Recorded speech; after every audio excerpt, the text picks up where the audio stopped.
I love this game and I hate this game. You see, Resident Evil 7 is all about emotions, both of your own making and the game's. Every hallway you walk down, every corner you turn, and every window you tentatively sneak past is just brimming with horrible, ugly and just terrifying possibilities. It takes Resident Evil back to a time long before you could kick every zombie you see, mash buttons to jump out of helicopters, and grasp hands with your partner to deliver an elbow drop on a falling zombie's head.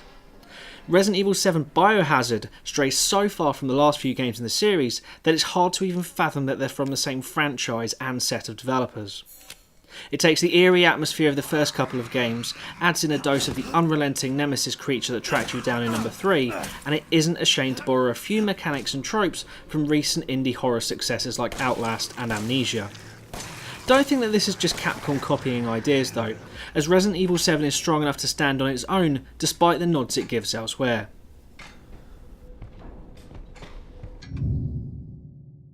Where do you think you're going?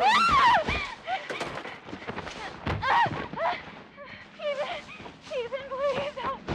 Ethan, help me.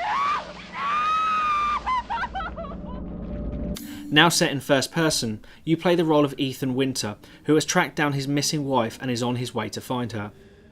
He's narrowed the search down to the small town of Dulvey, Louisiana, and more specifically within the confines of the Baker residence, and it's within these walls that you'll play out Resident Evil 7's plot.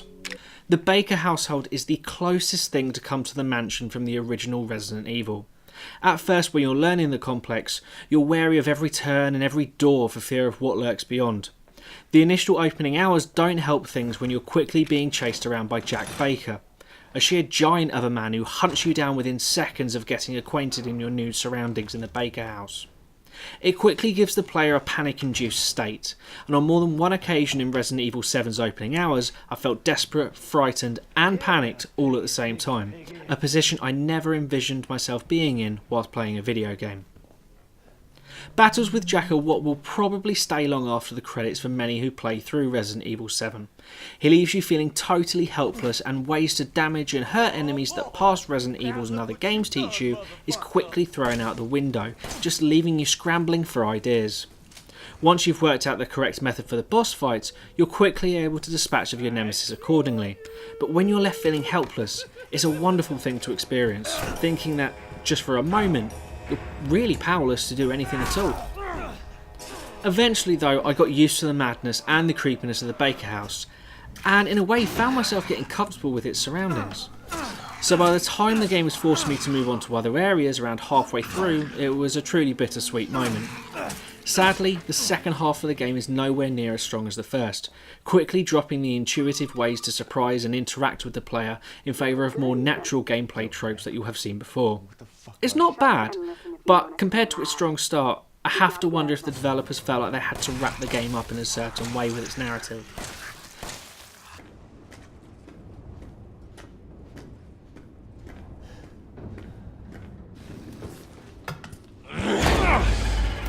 Do I have your attention, boy? You're about to see something wonderful.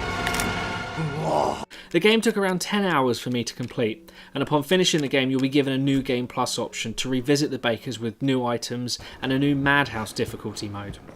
It was a good length of time for the tale that it wanted to tell, and any longer may have seen it stay beyond its welcome.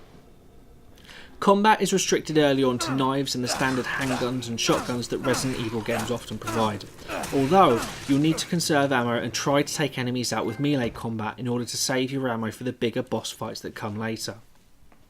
In between boss encounters you'll be treated to the Moulded, a black fungus-like creature that you'll quickly become accustomed to as they lose their scare factor pretty early on. They're not plentiful in the same way zombies are from previous games, but it's regular enough that you can manage one or two at a time pretty easily. As you progress, other variants of the standard moulded creatures will introduce themselves, but again, it never feels like you're on the back foot like the rest of the Resident Evil 7 cast can make you. Throughout the game you'll encounter classic Resident Evil puzzles, like needing 3 items to fit into slots that open a door, or completing a weight-based puzzle to get the shotgun. These puzzles present you with a focus and an objective throughout, helping the game transition smoothly. And thanks to an easy to use map and menu, you're never left wondering where to go or what to do next, just how you might do it, depending on what or who is in your way.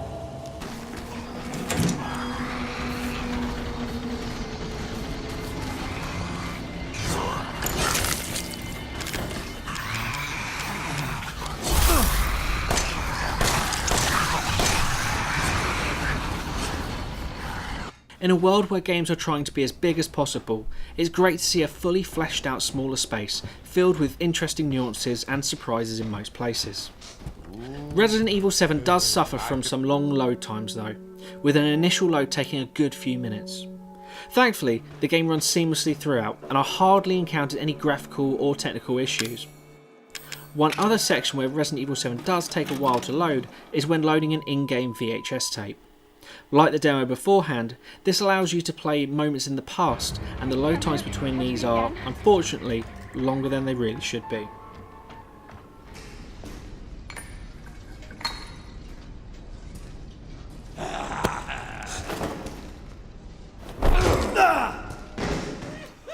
It's a bit of a cliche, but there's no doubt that Resident Evil 7 is a return to form for both Capcom and Resident Evil itself. It's horrible, grotesque, and panic-inducing, but I love it.